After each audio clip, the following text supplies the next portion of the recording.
हरि ओम गुरुर्ब्रह्मा गुरुर्विष्णू गुरुर्देव महेश्वरा गुरुर साक्षात परब्रह्म तस्मै श्री परम सद्गुरुवे नमः। परम सद्गुरुवे नमः। परम सद्गुरुवे नमः। जय श्री दादाजी। बघा, आधी अनादी काळापासून म्हणजे जी ऋषीमुनींची परंपरा आहे आपली, ऋषीमुनी हे तपस्वी होते, ज्ञानी होते, अध्यात्माचं त्यांना परिपूर्ण ज्ञान होतं। तेव्हापासून ही गुरु परंपरा महत्वाची आपली चालू झालेली आहे। जे आपले पूर्वज आहेत ते ऋषीमुनी, आणि त्याच्यातला महत्वाचं म्हणजे वेद व्यासजी। तिथून महत्वाचं या परंपरेला अति महत्व प्राप्त झालं। गुरु हा महत्वाचा आणि शिष्य महत्वाचा का?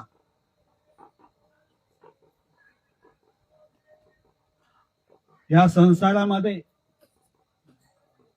जन्मापासूनच आई वडील भावंड जो जो आपल्याला ज्ञान देतो, जो जो समजवतो, प्रत्येक क्षेत्रामध्ये, शैक्षणिक क्षेत्र असू द्या, राजकीय क्षेत्र असू द्या, कृषी क्षेत्र असू द्या, इतर पुष्कळ क्षेत्र आहेत, त्याच्यामध्ये सुद्धा कोणीतरी आपल्याला ज्ञान देत असतं आणि समजवतं, तर हे सुद्धा गुरुच आहे। परंतु अध्यात्म शास्त्रामध्ये गुरुला आणि शिष्याला अति महत्व आहे। भौतिक जगातलं ज्ञान देणारे गुरु एका जन्मापुरतं ज्ञान देतात, त्याच्यातला आपण काहीतरी घेतो, त्याप्रमाणे चालतो आणि आपला संसार, आपलं क्षेत्र, त्या क्षेत्रामध्ये प्रगती करण्याचा आपण प्रत्येक व्यक्ती प्रयत्न करतो। परंतु अध्यात्मिक शास्त्र असं आहे जे आधी आत्मा, अध्यात्म म्हणजे काय, आधी आत्मा, त्याच्याविषयी जे शास्त्र आहे, जे सायन्स आहे, ते जाणून घेण्याचा, आत्म्याला जाणून घेणं आणि परमात्मा समजून घेणं, परमात्माचं दर्शन घेणं किंवा परमात्म्याशी आपला संबंध काय आहे समजून घेण्यासाठी जो आवश्यक आहे तो आध्यात्मिक गुरु। महत्वाचं नातं म्हणजे गुरु शिष्याचं नातं म्हटलं की पिता आणि पुत्राचं नातं आहे एक प्रकारे। जसं पिता असतो ते आपल्या मुलांच्या कल्याणासाठी सुद्धा अतिशय प्रयत्न करत असतात, आणि आध्यात्मिक गुरु हे त्याचं जीवनाचं अनंताचं कल्याण व्हावं, त्याने नरकात जाऊ नये, शिक्षा भोगू नये, 84 लक्ष योनीला जाऊ नये। ज्या 84 लक्ष योनी म्हणजे भोग योनी आहेत, त्याच्यात अशी अतिशय कष्ट आहेत। मनुष्य योनीमध्ये ज्याला प्रचंड बुद्धी दिलेली आहे, आणि ह्या बुद्धीचा योग्य वापर होणं, योग्यता प्राप्त करून घेणं, ते सांगतं ते आपल्याला आध्यात्मिक शास्त्र। वेदांमध्ये 2 भाग आहेत, वेद आणि वेदांत। वेदामध्ये आपल्याला देवी देवतांची प्राप्ती कशी करून घ्यायची, त्यांच्याकडनं वरदान कसं घ्यायचं, या भौतिक जीवनामध्ये यत्न करून आपलं स्वतःचं भौतिक जीवन सुद्धा सुखी कसं करायचं, हे वेदांमध्ये सांगितलेलं आहे। आणि वेदांत हा जो पार्ट आहे, हा आत्मा आणि परमात्मा याच्यावरचा आहे। मग प्रत्येकाचा पिता कोण आहे? परमात्मा आहे। आत्म्याचा पिता कोण आहे? परमात्मा आहे। जो परमात्मा अविनाशी आहे, ज्याने सर्व जगत निर्माण केलेलं आहे, सजीव सृष्टी निर्माण केलेली आहे, चंद्र सूर्य तारे जे काय असं नसं ते सर्व निर्माण केलेलं आहे, तो परमात्मा। त्याच्या प्राप्तीसाठी जे ज्ञान दिलं जातं, जे समजवलं जातं, हे गुरुचं कार्य आहे। म्हणजे एका जन्मापुरता गुरु तुमचं लक्ष ठेवत नाही, तर तो तुमचं अनंताचं कल्याण करण्यासाठी, आत्म्याचं कल्याण करण्यासाठी आत्मा आणि परमात्माचा संबंध जोडून अनंताचा स्वतःचा 84 लक्ष योनी म्हणजे भवसागर जो आहे, 84 लक्ष योनीचं जे चक्र आहे, याच्यातून बाहेर काढून मोक्षाच्या पलीकडे भगवंत सुद्धा बनवतात, ते परमात्म्याच्या प्राप्तीसाठी. खरखर हे आपलं लक्षात आलं पाहिजे की हा जन्म मानवाचा मला का मिळालाय. मानवालाच का एवढी प्रचंड बुद्धी दिली, माणसानंच का, मनुष्य प्राण्यानेच का गुरु केला पाहिजे आध्यात्मिक. आणि जीवनाचं मनुष्य देहातच आपलं स्वतःचं कल्याण करून घेण्याचं सामर्थ्य, एवढं प्रचंड बुद्धी जे आपल्याला दिलेली आहे, हे बुद्धी का दिली हे समजून सांगणारा असतो तो गुरु. गुरुचं महात्म्य फार मोठे, अमर्याद आहे, पण ते समजून घेतलं तर.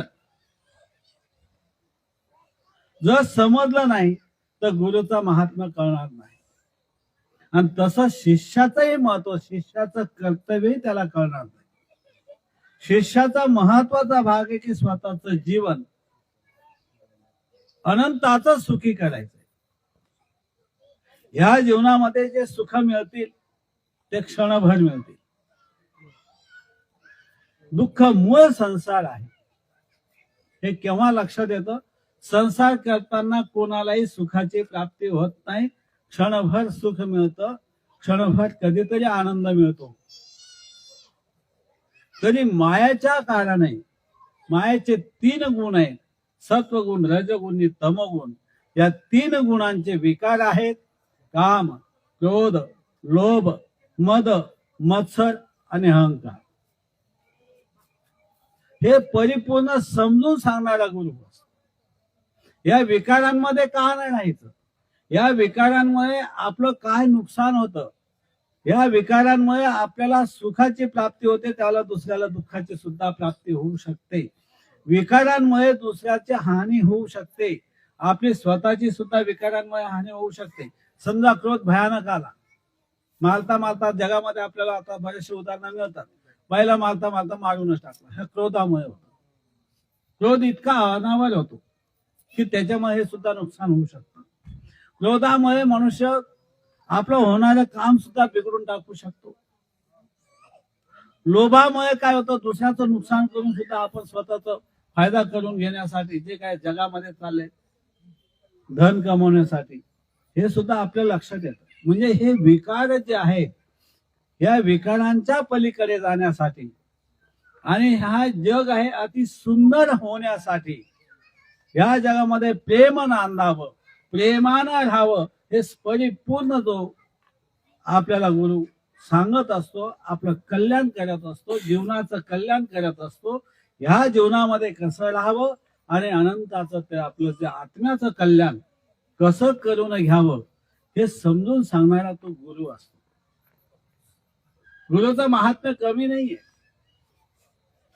गुरु आपला भवसागर पार करतो. या भवसागरामध्ये 84 लक्षणीमध्ये जाऊ देत नाही तो, जेणेकरून माझा शिष्य जो आहे, जो भक्त आहे भगवंताचा, तो नरकात जाऊ नये.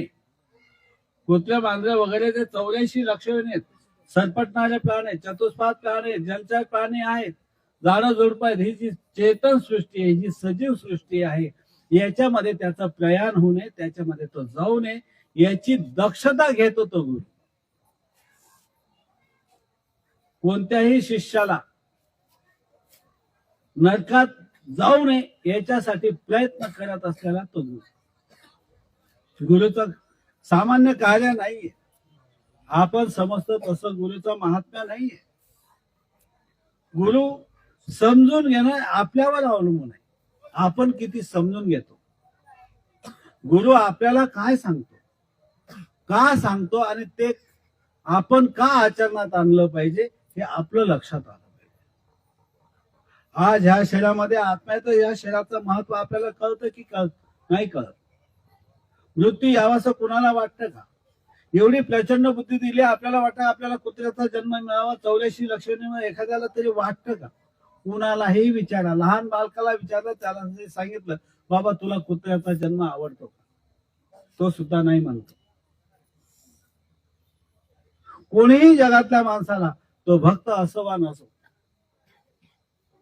अभक्त जरी असला, त्याला जरी विचारलं तुला उद्या जर कुत्र्याचा जन्म मिळाला तर तो म्हणून असं शक्य आहे का, मला कुत्र्याचा जन्म मिळेल का, मी तर चांगला वागतो असंही म्हणाल. परंतु तपेबिन दैवताची प्राप्ती नाही, हे संतांचं म्हणणं आहे. तपाशिवाय आपल्याला मोक्ष भेटू शकत नाही, हाही महत्वाचं हे समजून सांगणारा गुरु असतो. आणि हा गुरु आपलं ह्या जीवनाचं सुद्धा कल्याण करतो. लक्षात ठेवा, ह्या जीवनामध्ये कसं राहावं, कसं वागावं, जगामध्ये प्रत्येकाशी कसे संबंध असावेत, प्रत्येकाला कसं समजून घ्यावं, या सर्व गोष्टी सुद्धा महत्वाच्या. आपल्याला आपण कसं कमवलं पाहिजे, ते धन कसं खर्चावं, व्यसनापासून दूर राहिलं तर तुझं किती फायदा होतो, हे सर्व समजवणारा गुरु असतो. गुरु सामान्य नाहीये, आपलं समजून घेण्याची कपॅसिटी कमी असते. आध्यात्मिक जो सच्चा, त्याला सद्गुरू म्हणतात, जर आपल्या जीवनात भेटून गेला तर आपलं जीवनाचं एकाच जन्मामध्ये कल्याण होतं. सर काट के देने के बाद अगर सद्गुरु मिलता है तो सस्ता सौदा है, असं कबीर म्हणतात. काय म्हणता, सर काट कर देणं म्हणजे क्या, जर आपलं हे एवढं शरीरातला भाग, डोक्याचा वरचा भाग इथून कापून देणं म्हणजे मृत्यू आहे की नाही आहे. मृत्यू देणारा, मृत्यू जरी सांगितलं तू मरायला तयार आहे, पण तू माझा पहिलं काय हो, मला शिष्य बना, तरी स्वस्त सौदा म्हटलंय. कारण तो आपल्याला मोक्ष देणार आहे. 100 वर्ष गेला, जगलाने नरकात गेला, काय उपयोग, शिक्षा भोगायच्या, पुन्हा तिथं शिक्षा भोगल्यानंतर मग 84 लक्ष योनीला जायचं योग्य आहे नाही, हे समजून सांगणारा गुरु. कारण नरकाच्या महाभयानक यातनातून फक्त गुरुच आपल्याला वाचवू शकतो, एवढं सामर्थ्य गुरुमध्ये असतं. जगामध्ये अनेक प्रकारचे गुरु असतात, परंतु खरा गुरु समजून घेणंही महत्वाचं आहे. पाणी पिओ छान के, गुरु करो जान के, असंही म्हटलेलं आहे. लक्षात ठेवा, का गुरुला ओळखता आलं पाहिजे ना आपल्याला, खरा गुरु आहे का खोटा गुरु आहे, तो माझं जीवनाचं कल्याण करतोय की नाही करतोय, मला काय प्राप्ती करून देणार आहे, माझं मोक्षापर्यंत मला घेऊन जाईल की नाही घेऊन जाईल, असा गुरु शोधला पाहिजे. म्हणून म्हटलेलं आहे गुरु कसं, म्हणून म्हटलेलं आहे काय, पाणी आपण गाळूनच पितो की नाही पितो, असंच पिऊन घेतो नाही. आता तयार बसवतात, पाणी चांगलं राहावं प्यायला, नाही तर आपल्या शरीराची प्रकृती बिघडते.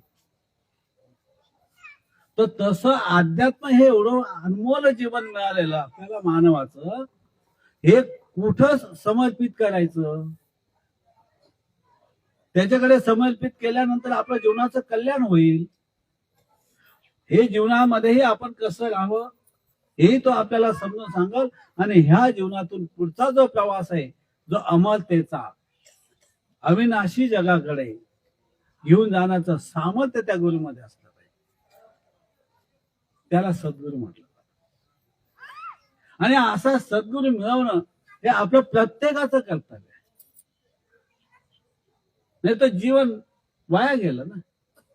पुन्हा यायचा 84 लक्षांनी फिरायचं, कधीतरी मनुष्य देह भेटल, लाखो वर्षानंतर मनुष्य देह भेटल. पुन्हा आजपर्यंत आपण तेच करत आलेलो.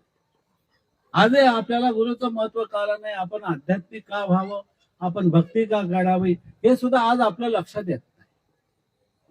हे ठीक आहे, परंतु हे लक्षात येणंही गरजेचं आहे. का गरजेचं आहे की एवढं अनमोल देह, या देहाची किंमत होईल का. मी असं म्हणतो, दोघं डोळे द्या आणि तुम्हाला झेडपीचा अध्यक्ष बनवलं, चालेल, कोण देतं? दोघं जवळ देऊन काढून टाकायचे, झेडपीचा अध्यक्ष व्हायचं 5 वर्षासाठी. होणार का? आंदोलन तिथं खुर्चीवर बसून काय करणार तुम्ही? सही करता कुठं करायची? तो काय सांगाल, केली सही, त्याने काय लिहून आणून दिलं, मग जा जेलमध्ये, तरी देणार नाही. म्हणजे या शरीराचं महत्व किती आहे? किडनी देता का 5-7 लाखात? दोघं किडन्या द्या, चला, कोण देत? आमदार बना. दोघं किडन्या दिल्यावर तो किती दिवस जगल? आमदार राहील का? पृथ्वीचं राज्य देतोय, हृदय देऊन टाका, पीएम व्हा, चला. अहो, भिकारी सुद्धा देणार नाही. हृदय दिलं म्हणजे त्यात काल मारायचे शक्य आहे? कोणी होणार का? अहो, शरीर किती महत्वाचं आहे, किती अनमोल आहे. सायन्स आहे शरीराची किंमत 400 कोटी ठरवतो. मला सांगा, मनोरंजन साहेब, तुम्हाला पगार किती? 400 कोटीला 3% जरी व्याज पकडलं तो वर्षाचं 12 कोटी व्याज देतो. महिन्याला 1 कोटी कमवतात. बघा, 400 कोटी तो शरीर, 1 कोटी नाही. तो प्रकाश शहा म्हणून एक होता अंबानीकडे, तो साधू होऊन गेला. महिन्याला 1 कोटी पगार होता हो त्याला. नाही, 100 कोटी पगार होता. 1 कोटी नाही, 100 कोटी पगार होता. तरी त्याला जीवनाचं महत्व गेला. तो साधू झाला, जैन साधू झाला. माहितीये तुम्हाला? आणि आज ना आम्हाला आमचा पगार, आमचं घर, आमचं सर्व आठवतं, नाही का? अजून अध्यात्म कळत नाही आपल्याला. आपला आत्माच कळत नाही तर अध्यात्म कसं कळणार? गुरु हे समजून सांगतो प्रत्येक गोष्ट. बाबा, जीवनाचं महत्व काय? हे अनमोल शरीराकडनं तो अमर होऊन जाशील, मोक्षाला जाशील, तो योगी होऊन जाशील, भगवंत होशील, नरसे नारायण होता येतं एका जन्मामध्ये. एवढं सामर्थ्य जो गुरु आपल्याला देतो, तर मला सांगा, तिथं नाही जीवन समर्पित करायचं तर कुठं करायचं? हे जीवनाचं महत्व आहे माणसाचं. अध्यात्म महत्व इतकं सामान्य नाहीये. आध्यात्मिक गुरु आपल्याला मिळाला तर तो आपल्याला भगवंत सुद्धा सुव्यवस्थित बनवू शकतो, एवढं सामर्थ्य गुरुमध्ये असतं. हे सामर्थ्य प्राप्त करून घेण्यासाठी आध्यात्मिक गुरु करावा. जीवनाचं महत्व दुसरं कोणी सांगू शकत नाही जगामध्ये. इतर क्षेत्रामध्ये तू हे कर, तू ते कर, हे सांगतील, पण जीवनाचं महत्व काय हे सांगणार फक्त आध्यात्मिक व्यवस्थित तो गुरु आहे, सद्गुरु आहे, तो आपल्याला समजून सांगतो. म्हणून सद्गुरूची आवश्यकता असते. छोटस जरी जीवन असलं, पण अनंताचं जीवन, उच्च कोटीचं अमरतेचं प्राप्त करून घेणारा तो गुरु असतो. गुरुचं महात्म्य फार काही आहे. आणि शिष्याचं महत्व तेवढंच आहे की शिष्यानं समजून त्या मार्गाने चाललं पाहिजे, म्हणजे त्या ठिकाणी त्याला पोचता येतं. आपणासारखे करती तात्काळ नाही का वेळ तया लागे. तात्काळ करणारे क्षणात आपणासारखे स्वतः सारखं बनवणारा गुरु, इतकं सामर्थ्यशाली गुरु पाहिजे. गुरुचं सामान्य महत्व आहे का? एका जीवनामध्ये सर्वस्वाची प्राप्ती करून देणारा जर गुरु मिळत असेल तर त्या गुरुचं महात्म्य काय असेल? शिष्याचं महत्व किती आहे? मानवी जीवनामध्ये जर ज्या ठिकाणी आपण योग्य गुरुकडे गेलो आणि जर स्वतःचं जीवन समजून घेतलं, त्यांना समजून घेतलं, अध्यात्म समजून घेतलं, आत्मा समजून घेतला, परमात्मा समजून घेतला आणि परमात्मा सम भगवंत होण्याचं सामर्थ्य आपल्याला मिळतंय, मग का गुरु करू नये? हे लक्षात ठेवा. सहज साध्य आहे जीवनामध्ये, पण आपल्याला आध्यात्मिक गुरुचं महत्व कळत नाही. याला कारण आहे की आपल्याला तसं ज्ञान मिळत नाही, ते संस्कार मिळत नाही. मग घरापासून सतयुग, त्रेतायुग, द्वापार या 3 युगामध्ये गुरुचं महात्म्य होतं, अमर्याद होतं, आजही आहे, नाही असं नाही. परंतु त्याला प्रत्येक व्यक्ती मोक्षाच्या पलीकडे जातो, तो भगवंत बनतो. आज ते संस्कार घरातच आपल्याला मिळत नाही. आपणच आपल्या मुलांचं कल्याण करत नाही. आपणच त्यांना ते व्यवस्थित समजून सांगत नाही. भक्ती का केली पाहिजे, तू का नाम भजलं पाहिजे. बालपणापासून ते आपणच संस्कार देत नाही. जे आपल्याला मिळालं नाही म्हणून आपण आपल्या पोरांना देत नाही. मग गुरुचं महात्म्य त्याला काय कळ, अध्यात्म काय कळ, कसं समजून घेईल तो, का गुरु करायचा. अहिंसा परम धर्म म्हटलेलं आहे. आपण हिंसावादी राहतो. वाणीनं सुद्धा कोणाला दुखू नये हे आपला धर्म सांगतो. प्रत्येकाचा सत्य, अहिंसा आणि प्रेम याच्यावरती धर्माची धुला आहे. प्रत्येक धर्माची, म्हणजे प्रत्येक मानवाला सत्य, अहिंसा आणि प्रेम या 3 गोष्टीवरती आहे. याचं पालन करायचं शिकवतो तो गुरुच, आणि याच्यातून आत्म्याचं कल्याण करून घ्यायचं हे सांगतो सुद्धा गुरुच. हे गुरुचं महात्म्य आहे. गुरु शिष्याचं नातं फार जवळच आहे. दोघही अमर होतात, ते अनंताचे अमर होतात. हे पिता पुत्राचं नातं आहे. एवढं लक्षात ठेवा. जय श्री दादाजी.